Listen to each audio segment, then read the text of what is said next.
American Morning, the most news in the morning, period. Weekdays 6 Eastern. President Obama says that in the short term, the government needs to spend this money to salvage the overall system. Do you agree that the short-term spending is okay so long as it's not protracted and that the end goal is to reduce our debt and deficit? But he contradicts himself. He wants to spend more money, but he admits we don't have any money. So the question is, where does he get the money? Well, we can't tax the people anymore. They're overtaxed and the economy is weak. The commonsensical thing to do is to cut spending, but nobody wants to cut spending. Everybody gets everything that they want in Washington, whether it's overseas spending or any welfare spending. It's endless. Just this week, the president promised $100 billion to the IMF, and he says we don't have any money. I mean, it makes no sense. It's just absurd. The people are outraged over this. They can't figure out what we're doing in Washington. And I go there on a regular basis. I can't figure out what they're doing. They seem to live in a different world. They're not living with reality. To get out of bankruptcy when you don't have any money, the goal is to spend more money, run up more debt. Makes no sense whatsoever. Does Congress have the ability and the will to try to put some strings on that? As you guys talk about these budgets, are there timelines in place so that it's not just rhetoric, but that there is an actual process of showing how we're going to eventually try to make sure that we pay this money back? Yes, they have the absolute responsibility, but they also ought to realize what history shows, that once you get a certain amount of debt run up by a government, it's never paid back. And we're past that point. Debt is always liquidated. The only question is how do you liquidate debt? Now, General Motors is going through liquidation of debt. That's the way you should do it. Governments don't do it that way. They liquidate debt by devaluing the currency and paying back their debt with money that has no value. That's what they're working on. They want inflation. They want to be able to take this huge amount of debt, and if we owe $11 trillion and you have 50% inflation rate, you're down to $5.5 trillion. That's what they're working on. They're begging and pleading for inflation. But the interesting thing, I mean, you've talked a lot about your concerns over the value of the dollar and the fact that the Fed just can print money, and you call that whole notion absurd.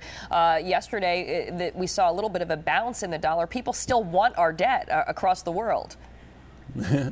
Yeah, that is true because everybody else has a fiat currency too. So when the dollar goes down, that doesn't necessarily mean the yen and the euro is going to do well. It means that prices may go up and will likely go up in all currencies. But once they panic and get out of the dollar, so far they're going to the dollar. That's right. The financial system has collapsed. The house of cards has come unglued, and that's why we're in such trouble. So the dollar fiat standard has broken down. But the dollar, people will hold dollars. They will buy treasury bills. Even China's buying them, but right. they're between the rock and a hard place because they don't want to destroy the dollar. But eventually, it has to happen because you can't create $2 trillion in 1 year and run up deficits of that magnitude and not expect the value of the dollar go down. And it's coming. It's coming soon, maybe within a year or two or three. But it will come, and it'll be a lot worse than what we have just gone through. Well, what about this reprieve that we're having? Right.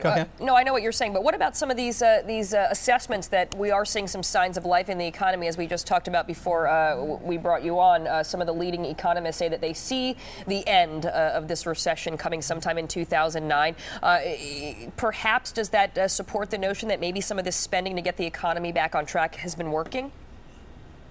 Well, I think a lot of people believe that, but I think they're totally dreaming about it. I mean, if you can look at spurts in the 1930s, but it usually just led to bigger trouble down the road. By 1939, unemployment was like 18%. So it never improved with all this interference in the 30s, and we're doing the same thing again. Only I think it's a much bigger problem that we have this time. So because you have these blips, people are always hopeful.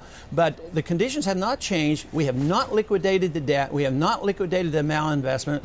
We still have 19 million uninhabited houses up for sale, and we're trying to prop up housing prices, and we're trying to get people to build more houses. So it makes no sense. Even the bankruptcies, General Motors should have been bankrupt a year ago and it would have been cleaned up. But now we're involved in the bankruptcy, and it's become politicized. Our government is dictating what the law should state. The courts should deal with this. We shouldn't decide which bondholders get the benefits. So it is a mess that we've created, and we believe it's a lack of regulations that we need.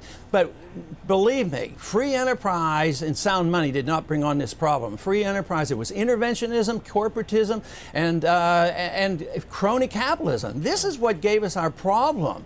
So we're going to remain in this mess until we realize what we need is more freedom, sounder money, and get the government out of the way and let the debt be liquidated and get rid of the malinvestment. We don't need more of the same that created our problem.